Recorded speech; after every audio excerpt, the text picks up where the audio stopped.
Now जो आपकी help करेगा जैसे कि पहले भी करता रहा है। तो क्वेश्चन नंबर 1 से डिस्कशन को स्टार्ट करेंगे। बोलते हैं Handan valley is located in which of the following district of Himachal Pradesh. तो ये जो हंडन वैली है बोलते हैं हिमाचल प्रदेश के निम्नलिखित में से किस जिले में जो है ये स्थित है। अब देखो हिमाचल की जो जितनी भी वैलीज़ हैं उन सभी वैलीज़ के बारे में हम जानते रहते हैं। ये कि हुंडन वैली है ये जो है वो चंबा डिस्ट्रिक्ट में स्थित है। ऑप्शन डी जो है वो सही आंसर हो जाएगा। अब चंबा डिस्ट्रिक्ट में ये स्थित है, पांगी साइड जो है ये स्थित है। चंबा वैली जो खुद है चंबा वैली उसको जो है वो valley of honey and milk भी जो है वो कहते हैं। रावी वैली तो कहते हैं क्योंकि रावी नदी वहाँ से होकर गुजरती है, परंतु valley of honey and milk भी जो है वो चंबा को कहा जाता है। इसके अलावा डिस्ट्रिक्ट चंबा में अगर कोई इंपॉर्टेंट वैली है तो वो पांगी वैली है और पांगी का हेडक्वार्टर जो है वो किलाड़ में जो है वो स्थित है, वो भी ध्यान रखना है। हिमाचल की इंपॉर्टेंट वैलीज कौन कौन सी है? तो हिमाचल की इंपॉर्टेंट वैलीज में बसपा वैली आ जाती है जिसको सांगला वैली के नाम से भी जो है वो जानते हैं। यूला वैली भी जो है वो किन्नौर में ही जो है वो पड़ती है। और भी वांगटू वैली है वो भी किन्नौर में पड़ती है। पेजूर वैली किन्नौर में जो है वो पड़ती है। इसके अलावा एक क्यारदादुन वैली आती है। क्यारदादुन वैली जो है वो डिस्ट्रिक्ट सिरमौर में पड़ती है और उसको पोंटा वैली के नाम से भी जो है वो जाना जाता है। अब देखो क्यारदादुन जो वैली आती है, क्यारदादुन जो घाटी आती है ना, इसके बारे में ध्यान रखना है कि ये जो है ना वो ये मारकंडा और दराती रेंज के बीच में इस तरह से जो है वो पड़ती है। ये आपने ध्यान रखना है, मारकंडा और दराती रेंज के बीच में। और डिस्ट्रिक्ट सोलन की ओर अगर हम चलें तो डिस्ट्रिक्ट सोलन में दून वैली आती है, कुनिहार वैली वहाँ पर आती है, सप्रू वैली वहाँ पर आती है, वो आपने ध्यान रखना है। मंडी की बल वैली आपने ध्यान रखनी है, मंडी में ही जो है चुहार वैली पड़ती है, वो बहुत बार एग्जाम में पूछी गई है। इमला बिमला वैली जो है वो मंडी में पड़ती है, वो भी आपने ध्यान रखनी है। ठीक है जी, तो ये सारी इंपॉर्टेंट वैलीज हो गई जो भी एग्जाम में पूछी जाती हैं, वो हमने यहाँ से रिवाइज कर ली। नेक्स्ट क्वेश्चन देखते हैं हमारे पास क्या पूछा गया है। नेक्स्ट क्वेश्चन में बोला गया है which hydro electric power project was conceived as drinking water supply scheme for the national capital and territory of Delhi. तो अभी तो दिल्ली में जल संकट आपको देखने को मिला, सुनने को मिला, न्यूज़पेपर में आपने पढ़ा, तो वहीं से इस तरह का एक क्वेश्चन बन सकता है एग्जाम में कि राष्ट्रीय राजधानी क्षेत्र दिल्ली के लिए पेयजल आपूर्ति योजना के रूप में किस जल विद्युत परियोजना की परिकल्पना की गई थी। देखो ये कौन सी एक परियोजना की परिकल्पना की गई थी? ये रेणुका जी जो डैम है उसकी परिकल्पना जो था वो की गई थी। रेणुका डैम की परिकल्पना की गई थी, इस प्रोजेक्ट की परिकल्पना की गई थी कि ये जो है दिल्ली को पानी प्रोवाइड करवाएगा। इसी के बारे में थोड़ा सा इंपॉर्टेंट जान लेते हैं यहाँ से। ये जो रेणुका डैम प्रोजेक्ट है ना, ये गिरी नदी के ऊपर बना हुआ है, डिस्ट्रिक्ट सिरमौर में जो है वो स्थित है। और आपने ध्यान रखना है कि ये एग्रीमेंट एक रेणुका प्रोजेक्ट को लेकर हुआ था, ये 6 स्टेट्स के बीच में हुआ था। इसमें कौन कौन से इंपॉर्टेंट स्टेट्स जो था वो आते थे? इसमें एक दिल्ली आता था, हरियाणा आता था, उत्तर प्रदेश आता था, राजस्थान आता था, उत्तराखंड आता था और हिमाचल प्रदेश आता था। ये एग्रीमेंट इन बेनिफिशियरी स्टेट के बीच में जो था वो 9 जनवरी 2019 को जो था वो हुआ था। इसके अलावा एक और बात आपने देखी थी कि कुछ टाइम पहले जब शायद 2021 की ये बात थी, 2021 में जो था वो कुछ एक हाइड्रो इलेक्ट्रिक प्रोजेक्ट प्रधानमंत्री नरेंद्र मोदी के द्वारा इनॉग्रेट किए गए थे। तो रेणुका जी डैम भी उनमें से एक था, रेणुका जी प्रोजेक्ट भी उनमें से एक था। तो ये रेणुका जी परियोजना 40 मेगावाट की परियोजना है और एग्जाम में क्वेश्चन क्या पूछ सकते हैं कि इसको प्रधानमंत्री नरेंद्र मोदी ने इसकी फाउंडेशन स्टोन कब रखी थी? तो ये 27 दिसंबर 2021 में जो था वो रखी गई थी। प्रधानमंत्री उस टाइम इंडिया के प्रधानमंत्री मोदी ही थे, ये तो आपको पता ही है, परंतु 27 दिसंबर 2021 ये डेट बहुत ज़्यादा इंपॉर्टेंट हो जाएगी। रेणुका प्रोजेक्ट की कैपेसिटी आपको पता चल गई, कहाँ कहाँ से यहाँ से फ़ायदा मिलेगा, किस किस स्टेट को वो हो गया, दिल्ली में पानी की आपूर्ति कैसे पूरी होगी वो भी पता चल गया। अगर हम बात करते हैं गिरी नदी, मैंने यहाँ पर आपको बताई, तो गिरी नदी जो है ना वो यमुना की एक सहायक नदी है। गिरी नदी कहाँ से निकलती है? तो गिरी नदी कुप्पर पीक से जो है वो निकलती है। कुप्पर पीक आपने ध्यान रखना है जहाँ से गिरी नदी निकलती है। तो ये सिरमौर को ना गिरी नदी 2 भागों में बांट भी देती है। एक सिस जो सिरमौर का सिस गिरी रीजन आ जाता है और एक ट्रांस गिरी रीजन जो है वो आ जाता है। सिस गिरी और ट्रांस गिरी रीजन भी आपने ध्यान रखने हैं कि ये सिरमौर को इस तरह से जो है वो बांट देती है। अगला क्वेश्चन देखते हैं क्या बोलते हैं यहाँ पर। अगले क्वेश्चन में बोलते हैं विच of the following lake is situated below the low ridge of Kunzum range. तो बोलते हैं निम्नलिखित में से कौन सी झील कुंजुम श्रेणी की निचली चोटी में जो है वो स्थित है। ये क्वेश्चन अलग अलग रूप से पूछा गया एग्जाम में और बहुत बार पूछा गया। कुंजुम जो रेंज आती है, कुंजुम रेंज के साथ अगर कोई लेक लगती है तो वो चंद्रताल लेक जो है वो लगती है। ऑप्शन बी जो है वो सही आंसर है। चंद्रताल लेक जो है वो लाहौल स्पीति में पड़ती है, ये आपने ध्यान रखना है। यहाँ से क्वेश्चन पूछ लिया जाता है कि कुंजुम पास कहाँ पर स्थित है, तो लाहौल स्पीति में ये स्थित है, ये भी आपने ध्यान रखना है। और चंद्रताल लेक के साथ ये जोड़ता है, तो चंद्रताल लेक के बारे में और क्या याद रख सकते हैं। चंद्रताल लेक का एक तो एल्टीट्यूड एग्जाम में मोस्टली पूछ लिया जाता है, अगर एमसीक्यू में ना भी ये क्वेश्चन पूछे जाए तो स्टेटमेंट में पूछ लिए जाएंगे। जो चंद्रताल झील है ना, उसका आपने ध्यान रखना है, 4270 मीटर के अप्रोक्सीमेटली जो है वो एल्टीट्यूड है। यहाँ से ही जो चंद्रा नदी निकलती है वो यहीं से जो है वो निकलती है, ये भी आपने ध्यान रखना है। और आपने ध्यान रखना है कि चाइनीज यात्री हेनसांग के द्वारा इसे जो है वो लोहित्या सरोवर जो था वो कहा गया था, वो भी ध्यान रखना है। उसी तरह डिस्ट्रिक्ट लाहौल स्पीति में ही जो है वो सूरजताल लेक भी आती है। सूरजताल लेक को जो है वो आपने ध्यान रखना है कि यहाँ से भागा नदी निकलती है, चंद्रा नदी चंद्रताल से निकलती है, भागा नदी सूरजताल से निकलती है। और ये दोनों नदियाँ जहाँ पर आकर मिल जाती हैं ना आपस में, इनका जहाँ पर संगम होता है उस संगम को जो है वो क्या कहते हैं, तांदी नाम का जगह का नाम है वहाँ का, तांदी आपने ध्यान रखना है। उसके बाद ये चंद्रभागा के नाम से कुछ देर बहती हैं और कुछ टाइम के बाद ये जब पांगी में एंटर करती हैं उसके बाद ये चेनाब के नाम से जानी जाने लगती हैं। चेनाब के नाम से जानी जाने लगती हैं, चेनाब नदी के बारे में हम पढ़ लेंगे फिर इसके बाद, परंतु जो इंपॉर्टेंट बातें यहाँ से हुई वो ध्यान रखनी है। यूनामसो लेक भी ऑप्शन में दिया गया है, तो ये भी लाहौल स्पीति में ही स्थित है, ये भी ध्यान रखें। लाहौल स्पीति में इसके अलावा दीपक ताल, विशाल ताल, ये लेक्स भी जो है वो आती हैं, वो भी ध्यान रखनी है आपने। तो ये सारे इंपॉर्टेंट क्वेश्चन यहाँ से हो गए। नेक्स्ट क्वेश्चन देखते हैं हमारे पास क्या पूछा गया है। अगले क्वेश्चन में बोलते हैं how many villages have been included under the model eco village scheme up to December 2022। तो बोलते हैं कि मॉडल इको विलेज स्कीम जो है वो चलाई गई थी। इस योजना के तहत हिमाचल के कितने विलेजेस को जो है वो इंक्लूड किया गया है, और ये दिसंबर 2022 तक का डाटा जो है वो पूछा गया है।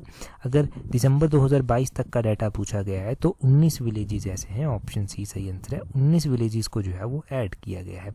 Eco tourism model eco village scheme है, इसके तहत मॉडल इको विलेज का कॉन्सेप्ट भी आपने ध्यान रखना है कि ये जो है वो department of environment science and technology के अधीन जो है वो आता है, इम्प्लीमेंट ये इसको करता है। और इस स्कीम को जो है वो इस स्कीम के तहत जो 19 विलेजेस लाए गए हैं हिमाचल के, वो आपने ध्यान रखना है। बजट भी एलोकेट किया गया, तो 2022 तक, दिसंबर 2022 तक जो 2.44 करोड़ रुपया जो है उस योजना के तहत यूटिलाइज किया गया। स्टेटमेंट में एग्जामिनर किस तरह से भी क्वेश्चन पूछ लेता है, तो ये सारी बातें आपको मॉडल इको विलेज के बारे में ध्यान रखनी है। यहाँ पर जो है वो ये क्वेश्चन तो कितने विलेजेस ऐड किए गए हैं, शायद लास्ट टाइम एलाइड में पूछा गया था, एनटी में भी पूछा गया है ना, एचएस में भी पूछा गया है, तो ये तो इम्पोर्टेंट है ना, ये डाटा तो इम्पोर्टेंट है और सदाबहार डाटा है ये, इसमें कोई चेंज नहीं होगा। 19 ही हैं ये और इम्पॉर्टेंट डाटा है। जब दिसंबर 2022 आ गया तो इम्पॉर्टेंट डाटा ये हो गया। अगला क्वेश्चन देखें क्या बोलते हैं नेक्स्ट क्वेश्चन में बोलते हैं what is plan outlay for roads and bridges in Himachal Pradesh during financial year 2022-23। इस क्वेश्चन की भी हिस्ट्री बहुत अच्छी है, एलाइड में ये पूछा गया है, डायरेक्टली ऐसे ही पूछा गया, एचएस में स्टेटमेंट बेस्ड क्वेश्चन पूछा गया, एनटी में स्टेटमेंट बेस्ड क्वेश्चन ये पूछा गया। तो अभी हम 2022-23 के ईयर की बात कर रहे हैं कि 2022-23 के दौरान सड़कों और पुलों के लिए कितना जो है वो परिव्यय किया गया था। तो ये जो था वो ये आपने ध्यान रखना है कि ये 1361 करोड़, ऑप्शन सी जो है वो सही आंसर हो जाएगा। यहाँ से ना थोड़ा सा डिटेल से जानते हैं तब कॉन्सेप्ट क्लियर होंगे। डिटेल से जानने के लिए हमारे पास ये देखिए कि 2022-23 में जो आउटले रखी गई हिमाचल के लिए, तो अलग अलग सेक्टर वाइज जो है वो रखी गई, और ट्रांसपोर्ट सेक्टर की जो आउटले थी वो थी 2746.27 करोड़, ये आपने ध्यान रखनी। ये ट्रांसपोर्ट सेक्टर की अकेली आउटले थी 2022-23 के डाटा के अकॉर्डिंग। अब 2022-23 के डाटा के अकॉर्डिंग ये आउटले थी ट्रांसपोर्ट सेक्टर की। अब आप कहेंगे कि रोड्स और ब्रिजेस पूछा गया, तो ट्रांसपोर्ट सेक्टर में ही ये रोड्स और ब्रिजेस आता है। जैसे कि ट्रांसपोर्ट सेक्टर में फिर इसको आवंटित कर दिया गया है, ये 2746 करोड़ है, इसको बांट दिया गया है। कैसे? सिविल एविएशन को जो है 910 करोड़ रुपया यहाँ से मिल जाता है, और रोड्स और ब्रिजेस को जो है वो 1361 करोड़ रुपया यहाँ से मिल जाता है। जो रोड ट्रांसपोर्ट है अकेला ही, उसको जो है वो 423.77 करोड़ रुपया मिल जाता है। रेल भी हिमाचल में है तो रेल ट्रांसपोर्ट को 50 करोड़ रुपया मिल जाता है, और बाकी जो छुटवइये ट्रांसपोर्ट सर्विसेज बच जाती हैं उनको जो है वो 2 करोड़ रुपया जो है वो दे दिया जाता है। ये सारा का सारा अमाउंट करोड़ में है, ये ध्यान रखना है आपने। तो इस तरह से जो है वो आउटले की गई।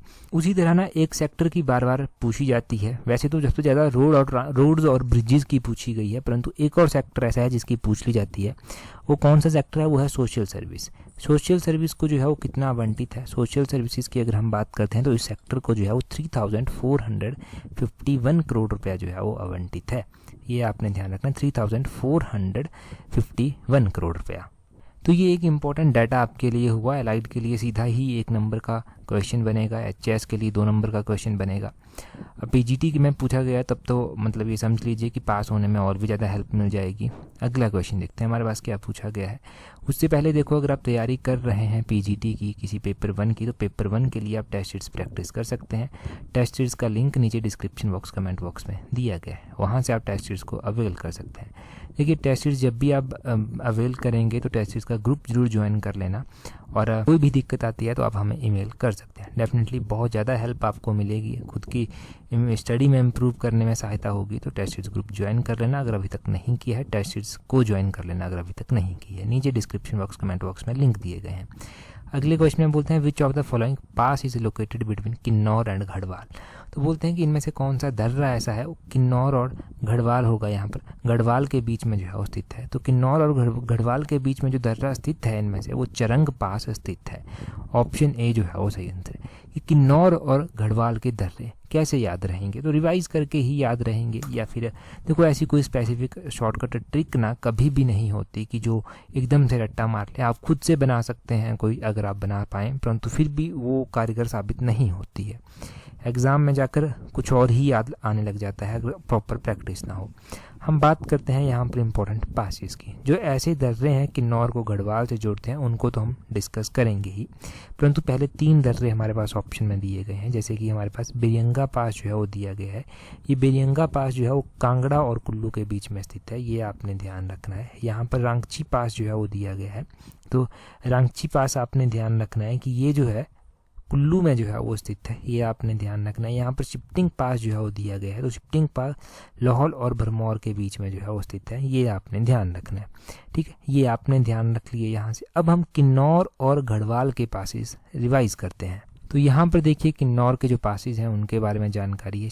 एक हो गया शिवलिंग पास, ये किन्नौर में ही स्थित है और ये 3980 मीटर की एल्टीट्यूड पर जो है वो स्थित है। एक हो गया शिंका पास, ये किन्नौर और गढ़वाल के बीच में स्थित है, 4575 मीटर एल्टीट्यूड पर स्थित है। एक हो गया बुरुआ पास, ये 4578 मीटर एल्टीट्यूड पर स्थित है, किन्नौर गढ़वाल के बीच में स्थित है। एक रूपिन घाटी हो गया, रूपिन घाटी जो है ये 4625 मीटर एल्टीट्यूड पर स्थित है, ये भी किन्नौर और गढ़वाल के बीच में स्थित है। लमखंगा पास हो गया 5284 मीटर एल्टीट्यूड पर स्थित है, किन्नौर गढ़वाल के बीच में स्थित है, परंतु ये लमखंगा पास एग्जाम में पूछा गया है। चरंग पास आ गया जो हमने अभी क्वेश्चन में पढ़ा, ये 5266 मीटर एल्टीट्यूड पर जो है वो स्थित है और किन्नौर गढ़वाल के बीच में स्थित है। यहाँ पर पिन पार्वती गलती से ऐड हो गया, परंतु चलो फिर भी डिस्कस करेंगे। 5320 मीटर एल्टीट्यूड पर जो है ये स्थित है, कुल्लू स्पीति के बीच में जो है वो स्थित है। अगला है बोरसा पास, बोरसा पास 5360 मीटर एल्टीट्यूड पर स्थित है, किन्नौर गढ़वाल के बीच में स्थित है और ये 5360 मीटर एल्टीट्यूड पर जो है वो स्थित है। इनका एल्टीट्यूड भी साथ में दिया गया है। तो इन जितने भी किन्नौर के ये दर्रे हुए ना, इनमें से सबसे हाईएस्ट एल्टीट्यूड पर ये बोरसा दर्रा जो है वो आ गया। बोरसा दर्रा 5360 मीटर एल्टीट्यूड पर जो है वो स्थित है, ये आपने ध्यान रख लेना है। तो यहाँ से डेफिनेटली कोई दिक्कत आपको नहीं आएगी। हमने इंपॉर्टेंट दर्रे, उनका एल्टीट्यूड, ये सारी चीज़ें जो हैं वो जान ली यहाँ से। नेक्स्ट क्वेश्चन देखते हैं हमारे पास क्या पूछा गया है। यहाँ पर बोलते हैं, अगला क्वेश्चन देखना, अगले क्वेश्चन में बोला गया है batta satta system of marriage prevails in which district of Himachal Pradesh. तो बोलते हैं कि जो बट्टा सट्टा सिस्टम है मैरिज का, हिमाचल के किस डिस्ट्रिक्ट में जो है वो प्रचलित है। हम मैरिज के टाइप पढ़ते हैं, परंतु हम ट्राइब्स कम्युनिटी वाइज जो है वो मैरिज के टाइप अक्सर पढ़ते हैं। अब यहाँ पर डिस्ट्रिक्ट वाइज जो है वो पूछ लिया गया है। डिस्ट्रिक्ट वाइज पूछा गया है तो बहुत ज़्यादा कंफ्यूज होने की ज़रूरत नहीं है। बट्टा सट्टा जो है वो कौन सी ट्राइब के बीच में हमने पढ़ा है, ये हमने गद्दी ट्राइब के बीच में पढ़ा हुआ, और गद्दी ट्राइब मुख्य रूप से कांगड़ा चंबा में देखने को मिलती है। तो ऑब्वियसली इसका कांगड़ा ऑप्शन ए जो है वो सही आंसर हो जाएगा। ठीक है जी, ऑप्शन ए कांगड़ा जो है वो इसका सही आंसर है। यहाँ पर हम एक झलक में जो है वो इम्पोर्टेंट जो ट्राइब्स हैं हमारे पास हिमाचल में और उनके बीच में जो इम्पोर्टेंट मैरिज के टाइप प्रचलित हैं उनके बारे में जानते हैं। तो सबसे पहले तो हम यहाँ पर ये गद्दी ट्राइब दी गई है जो कि मुख्य रूप से कांगड़ा और चंबा में देखने को मिलती हैं। इनके बीच में जानते हैं, एक तो बट्टा सट्टा जो है इनके बीच में हो गया, दानपुन इनके बीच में हो गया, झिंडफुक इनके बीच में हो गया, झंझारा इनके बीच में हो गया, घर जवांतरी इनके बीच में हो गया। तो ये मुख्य रूप से मैरिज के टाइप हैं जो इनके बीच में जो है प्रचलित हैं, ये आपने ध्यान रखना है। खसाज यहाँ पर दिया गया है, इनके बीच में जो है वो इम्पोर्टेंट प्राइनो एक मैरिज का टाइप है, गदर मैरिज का टाइप है, ब्याह मैरिज का टाइप इनके बीच में आता है खसाज के बीच में, ये आपने ध्यान रखना है।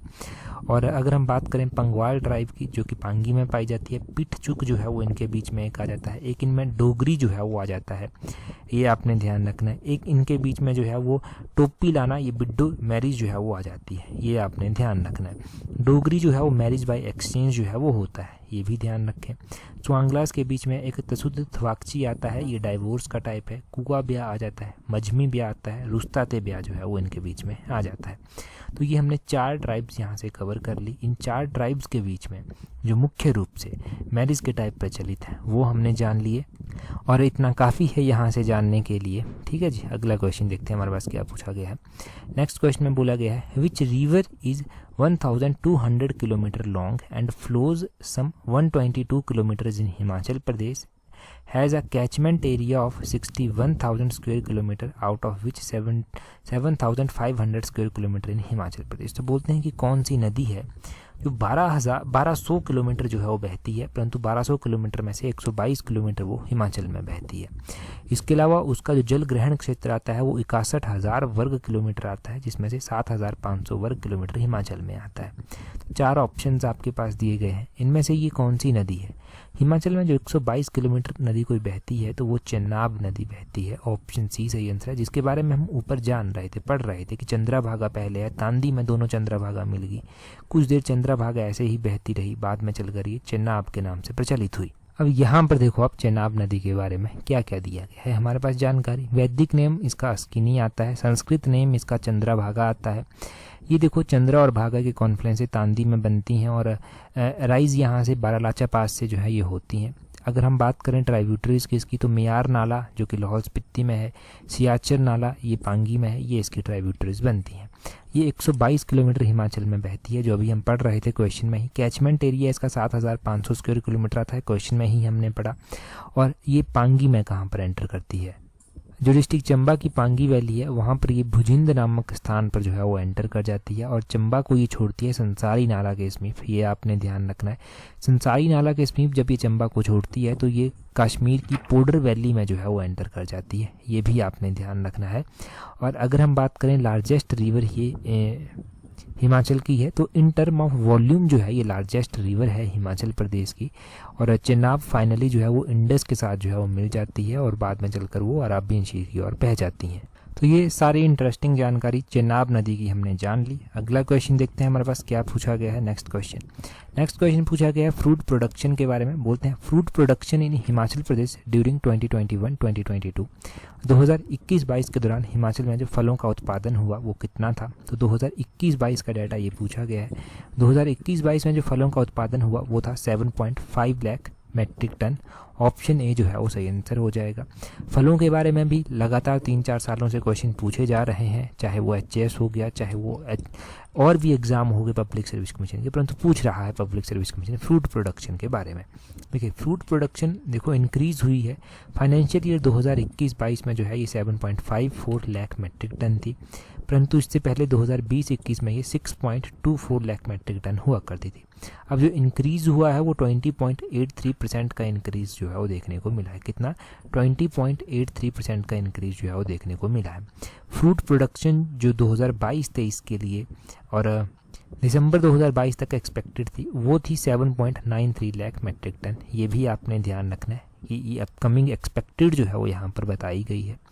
परंतु हमने जो जाना वो हमने जाना कि फ्रूट प्रोडक्शन 2021-22 में कितनी थी, 2020-21 में कितनी थी। तो ये सारा जो है वो इम्पोर्टेंट डाटा जो है वो हो गया। हाँ, आपका एक सुजेशन आया था कि वीडियो के लास्ट में हर एक डिस्ट्रिक्ट को जो है हम मैप से भी डिस्कस करें और हर एक जो मैरिज के टाइप अलग अलग ट्राइब्स के बीच में है उनको भी डिस्कस करें। तो बिल्कुल आज तो हमने मैरिज के टाइप डिस्कस कर लिए हैं पहले ही।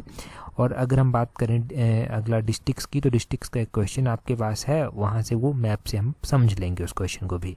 परंतु जिस वीडियो में ये चीज़ें नहीं भी होंगी ना, ये क्वेश्चंस नहीं भी होंगे एचपी की, उसमें हम लास्ट में ज़रूर ऐड करेंगे। और भी कोई सुजेशंस आपके पास हो तो डेफिनेटली दिया करें, आपके बहुत अच्छे सुजेशंस जो हैं वो होते हैं। क्वेश्चंस देखें क्या बोलते हैं with which of the following district Solan district does not share boundary. तो किस डिस्ट्रिक्ट के साथ सोलन जो है बाउंड्री शेयर नहीं करता, डज नॉट पूछा गया है।